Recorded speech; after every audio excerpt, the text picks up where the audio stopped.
Salve com muita alegria, família Sente. Gratidão por estarem conosco em mais um estudo do Livro dos Espíritos, no seu canal Conversando sobre Espiritualidade.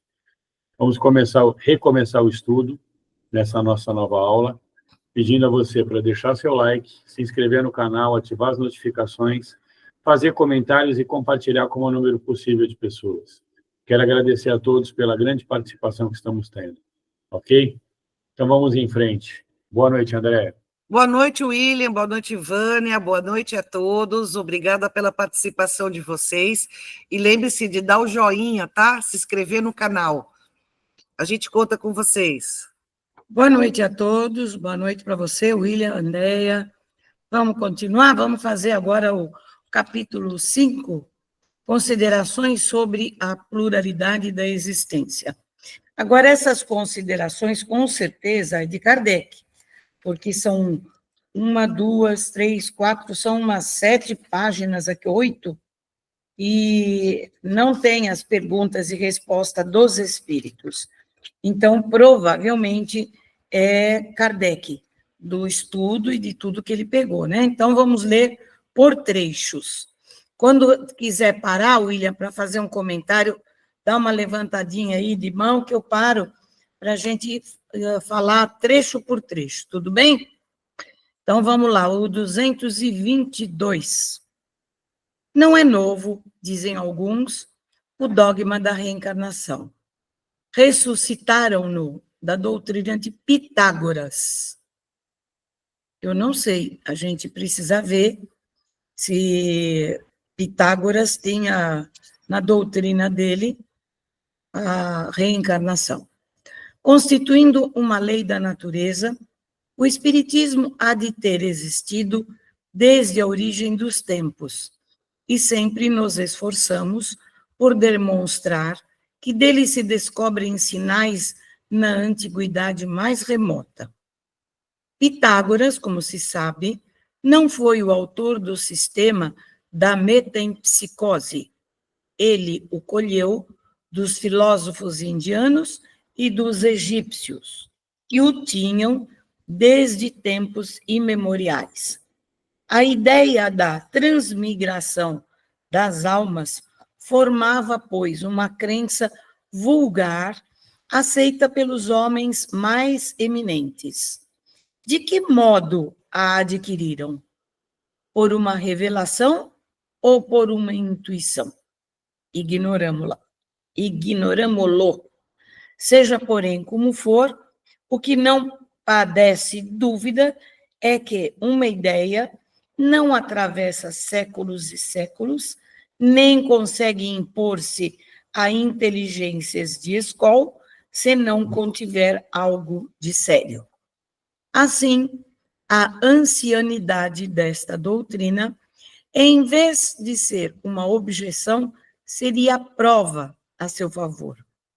Contudo, entre a metempsicose dos antigos e a moderna doutrina da reencarnação, há, como também se sabe, profunda diferença, assinalada pelo fato de os espíritos rejeitarem de maneira absoluta a transmigração da alma do homem para os animais e reciprocamente. Portanto, ensinando o dogma da pluralidade das existências corporais, os espíritos renovam uma doutrina que teve origem nas primeiras idades do mundo e que se conservou no íntimo de muitas pessoas até aos nossos dias.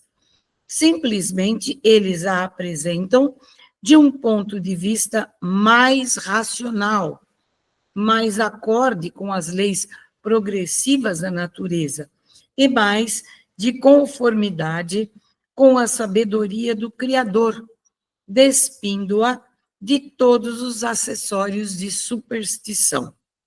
Circunstância digna de nota é que não só neste livro os espíritos a ensinaram no decurso dos últimos tempos.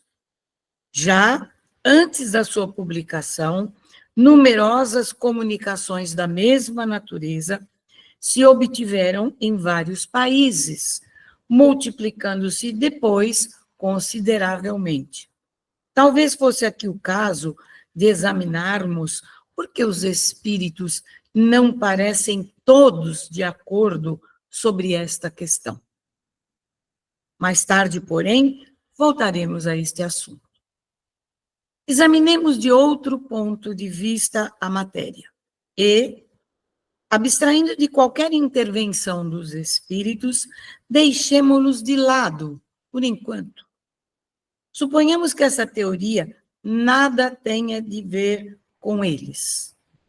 Suponhamos mesmo que jamais se haja cogitado de espíritos.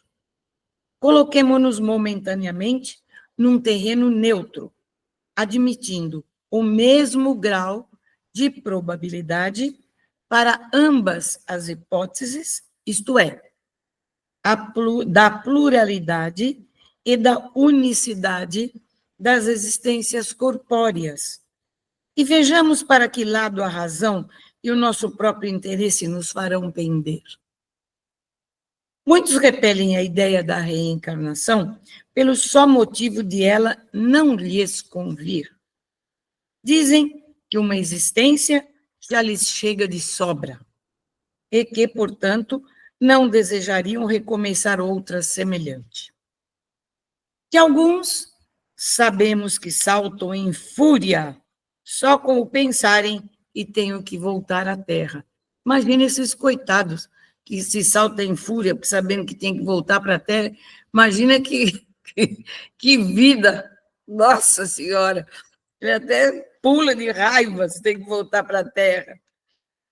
Perguntar-lhes-emos apenas se imaginam que Deus lhes pediu o parecer. Consultou os gostos para regular o universo. Uma de duas. Ou a reencarnação existe, ou não existe. Se existe, nada importa que os contrarie. Terão que sofrer sem que para isso lhes peça Deus permissão. Afiguram-se-nos os que assim falam um doente a dizer: sofri hoje bastante, não quero sofrer mais amanhã. Qualquer que seja o seu mau humor, não terá por isso que sofrer menos no dia seguinte, nem nos que se sucederem até que se ache curado. Conseguintemente, se os que de tal maneira se externam tiverem que viver de novo, corporalmente, tornarão a viver, reencarnarão. Nada lhes adiantará rebelarem-se, quais crianças que não querem ir para o colégio ou condenados para a prisão. Passarão pelo que têm de passar. São demasiado pueris semelhantes objeções para merecerem mais seriamente examinadas. Diremos, todavia, aos que formulam que se tranquilizem, que a doutrina espírita, no tocante à reencarnação, não é tão terrível como a julgam, que se a houvessem estudado a fundo, não se mostrariam tão aterrorizados. Saberiam que deles dependem as condições da nova existência, que será feliz ou desgraçada, conforme ao que tiverem feito neste mundo, que, desde agora, poderão elevar-se tão alto que a recaída no lodaçal não seja mais de temer. É lógico que a gente tem que realmente estudar para ter uma opinião formada, para que a gente possa dizer, olha, eu creio, eu acredito, eu entendi. Precisa-se estudar, precisa-se conhecer, não simplesmente dizer, não acredito, não creio, não acontece e espero que não aconteça. Para a gente ter uma posição formada, nós temos que estudar. Essa é a nossa opinião. Eu sei que é a opinião do William e da Andréia também. Não é, William, Andréia? Por isso ninguém tem que temer nada de voltar à vida, voltar a reencarnar. Com certeza, na verdade, é mais ou menos o que ele está dizendo aí. Tanto faz se você acredita ou não acredita, vai acontecer, você vai passar e fim de papo. Então não adianta você ficar com esse tipo de dúvida, com esse tipo de temor, porque tanto faz, entendeu? Tem que ser, e fim de papo. É como ele diz aqui, Deus não pediu sua opinião para fazer o universo independente. E também muitos têm uma negação sistemática de alguma coisa, simplesmente porque se acomodam numa crença, acaba sendo confortável, para que eu vou mudar, e acabo não raciocinando, né, com clareza. Mas isso é que nem disse o William, tanto faz. Isso não muda nada. Às vezes, quando a pessoa discute comigo alguma coisa, eu falo, olha, quando eu desencarnar e você também, lá em cima a gente conversa. Supomos dirigir-nos a pessoas que acreditam num futuro depois da morte, e não aos que criam para si a perspectiva do nada, ou pretendem que suas almas se vão afogar num todo universal, onde perdem a individualidade, como os pingos da chuva no oceano, o que vem a dar quase no mesmo. Ora, pois, se credes num futuro qualquer, certo, não admita que ele seja idêntico para todos. Porquanto, de outro modo, qual a utilidade do bem? Por que haveria o homem de constranger-se? Por que deixaria de satisfazer a todas as suas paixões, a todos os seus desejos, embora à custa de outrem, uma vez que por isso não ficaria sendo melhor e nem pior? Assim como a gente vê aí muitos roubando, matando, fazendo barbáries. Nossa, que maravilha, né? E não são presos, não são pegos, muitos ninguém sabe que fez, muitos roubam e ninguém sabe que está roubando. Seria muito cômodo, né? Para que a gente ser bom, se todos esses estão fazendo tudo isso e nada acontece com eles? Por que eu vou me sacrificar a ser bom? Para quê? Seria realmente uma injustiça e não seria uma sabedoria divina. Só isso já basta para eu entender que a reencarnação existe. Porque se Deus é perfeito, ele faz tudo dentro do que tem que ser feito, como é que você não vai acreditar que você vai ter que voltar? Não sei. Credes, ao contrário, que esse futuro será mais ou menos ditoso ou inditoso, conforme é o que houverdes feito durante a vida. E então desejais que seja tão afortunado quanto possível, visto que há de iradular pela eternidade, não? Mas, porventura, teríeis a pretensão de ser dos homens mais perfeitos que hajam existido na Terra? E por isto, com direito a alcançardes de um salto a suprema felicidade dos eleitos? Não. Admitis, então, que há homens de valor maior? Admitis, então, que há homens de valor maior do que o vosso, e com direito a um lugar melhor, sem daí resultar que vos conteis entre os réprobos? Pois bem, colocai-vos mentalmente por um instante nesta situação intermédia, que será a vossa, como acabastes de reconhecer, e imaginar que alguém vos venha dizer: sofreis, não sois tão felizes, que gozam de completa ventura. Quereis mudar na deles a vossa posição? Certamente, respondereis. Que devemos fazer? Quase nada.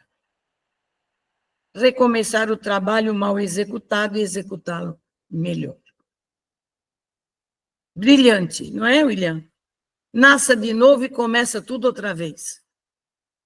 É isso, não é? Se você não tem condições de poder resolver as suas coisas agora, a vida é eterna, né? Você vai ter a sua oportunidade a posteriori. Esse ponto é bastante importante. Aliás, essa explicação a gente não está nem comentando tanto, porque ela é muito clara, né? Não, está clara, mas é interessante, né? Ele vem tecendo comentários. Interessantíssimos. É. Hesitaríeis em aceitar ainda que há poder de muitas existências de provações? Façamos outra comparação, mais prosaica. Figuremos que é um homem que, sem ter chegado à miséria extrema, sofre, no entanto, privações por escassez de recursos, viessem a dizer: aqui está uma riqueza imensa de que podes gozar. Para isto, só é necessário que trabalhes arduamente durante 1 minuto. Fosse ele o mais preguiçoso da terra, que sem hesitar ele diria: trabalhemos 1 minuto, 2 minutos, 1 hora, 1 dia, se for preciso. Que importa isso, desde que me leve a acabar os meus dias na fartura? Ora, que é a duração da vida corpórea em confronto com a eternidade?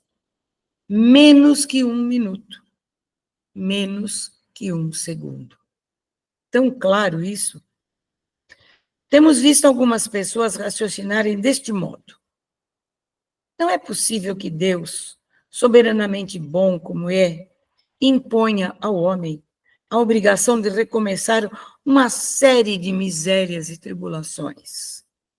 Acharão, porventura, essas pessoas que há mais bondade em condenar Deus, o homem, a sofrer perpetuamente, por motivo de alguns momentos de erro, do que em lhe facultar meios de reparar suas faltas? 2 industriais contrataram 2 operários, cada um dos quais podia aspirar a se tornar sócio do respectivo patrão. Aconteceu que esses 2 operários, certa vez, empregaram muito mal o seu dia, merecendo ambos ser despedidos. Um dos 2 industriais, não obstante, às súplicas do seu, o mandou embora, e o pobre operário, não tendo achado mais trabalho, acabou por morrer na miséria. O outro disse ao seu: perdeste um dia, deves-me, por isso, uma compensação. Executaste mal o teu trabalho. Ficaste a me dever uma reparação. Consinto que recomeces. Trata de executá-lo bem, que te conservarei ao meu serviço e poderás continuar aspirando à posição superior que te prometi.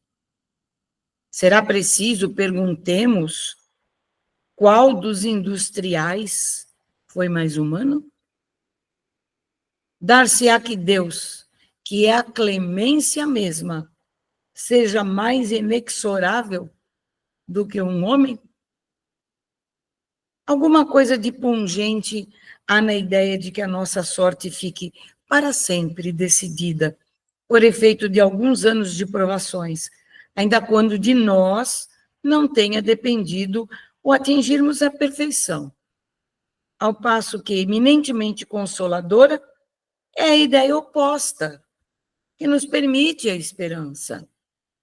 Assim, sem nos pronunciarmos pró ou contra a pluralidade das existências, sem preferirmos uma hipótese à outra, declaramos que se aos homens fosse dado escolher, ninguém quereria o julgamento sem apelação. Disse um filósofo que se Deus não existisse, fora mistério inventá-lo. Interessante. Para a felicidade do gênero humano. Outro tanto se poderia dizer da pluralidade das existências. Mas, conforme atrás ponderamos, Deus não nos pede permissão e nem consulta os nossos gostos. Ou, isto é, ou não é. Vejamos de que lado estão as probabilidades e encaremos de outro ponto de vista o assunto. Unicamente como estudo filosófico, sempre abstraindo do ensino dos espíritos. Se não há reencarnação, só há, evidentemente, uma existência corporal. Se a nossa atual existência corpórea é única, a alma de cada homem foi criada por ocasião do seu nascimento, a menos que se admita a anterioridade da alma. Caso em que caberia perguntar o que era ela antes do nascimento. E se o estado em que se achava não constituía uma existência sob forma qualquer? Não há meio termo. Ou a alma existia, ou não existia antes do corpo. Se existia, qual a sua situação? Tinha ou não consciência de si mesma? Se não tinha, é quase como se não existisse. Se tinha individualidade, era progressiva ou estacionária? Num e noutro caso, a que grau chegara ao tomar o corpo? Boa pergunta. Admitindo, de acordo com a crença vulgar, de que a alma nasce com o corpo, ou o que vem a ser o mesmo, que antes de encarnar só dispõe de faculdades negativas, perguntamos, primeiro, por que mostra a alma aptidões tão diversas e independentes das ideias que a educação lhe fez adquirir? Segundo, de onde vem a aptidão extranormal que muitas crianças em tenra idade revelam para esta ou aquela arte, para esta ou aquela ciência, enquanto outras se conservam inferiores ou medíocres durante a vida toda? Terceiro, donde em uns as ideias inatas ou intuitivas e noutros não existem? Quarto, donde em certas crianças o instituto precoce que revelam para os vícios ou para as virtudes os sentimentos inatos de dignidade ou de baixeza, contrastando com o meio em que elas nasceram? Quinto, porque, abstraindo-se da educação, uns homens são mais adiantados do que os outros? Sexto, porque há selvagens e homens civilizados? Se tomardes de um menino hotentote, recém-nascido, e o educardes nos melhores liceus, fareis dele algum dia um Laplace ou um Newton? Qual a filosofia ou a teosofia capaz de resolver estes problemas? É incrível, né, Andréa Kardec, a inteligência dele, a capacidade dele fazer as perguntas exatas, as respostas exatas, o raciocínio exato. É impossível que alguém que leia um capítulo como esse não chegue à conclusão de que é verdade. Ele é o mestre da lógica, né? É incrível, né, Andréa? É incrível e graças a Deus a gente tem a oportunidade de conhecer o seu legado. É fora de dúvida que ou as almas são iguais ao nascerem ou são desiguais. Se são iguais, por que entre elas tão grande diversidade de aptidões? Dir-se-á que isso depende do organismo? André, você é minha filha. Você é ótima para desenhar, Eu sou péssima. De onde veio essa aptidão sua? Do meu DNA não foi. Da do seu pai também não. E aí? E a gente vê também pais assim com pouco conhecimento, pouca capacidade de absorção do conhecimento, com filhos extremamente desenvoltos, né, na inteligência, na rapidez de aprendizado, que vão longe. E isso é muito comum. Mas então, achamos-nos em presença da mais monstruosa e imoral das doutrinas. O homem seria simples máquina, joguete da matéria. Deixaria de ter a responsabilidade de seus atos, pois que poderia atribuir tudo às suas imperfeições físicas. Se as almas são desiguais, é que Deus as criou assim. Nesse caso, porém, por que a inata superioridade concedida a algumas? Eu ainda faço outra pergunta. Por que uma pessoa tem 4 filhos, um nasce cego? Os outros 3 perfeitos. Porque estava no útero da mãe que fez isso, fez aquilo. Será? Será? Deus é injusto assim, né? Com 4 filhos, um vem cego. É interessante, né? Corresponderá a esta parcialidade à justiça de Deus e ao amor que ele consagra igualmente a todas as suas criaturas? Admitamos, ao contrário, uma série de progressivas existências anteriores para cada alma, e tudo se explica. Ao nascerem, trazem os homens a intuição do que aprenderam antes. São mais ou menos adiantados, conforme o número de existências que contém, conforme já estejam mais ou menos afastados do ponto de partida.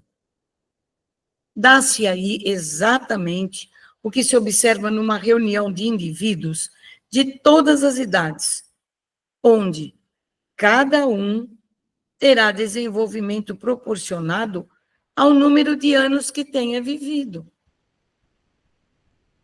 As existências sucessivas serão para a vida da alma o que os anos são para as do corpo.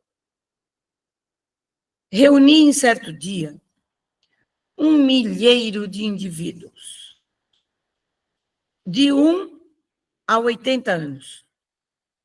Suponde que um véu encubra todos os dias precedentes ao em que os reunistes, e que, em consequência, acreditais que todos nasceram na mesma ocasião.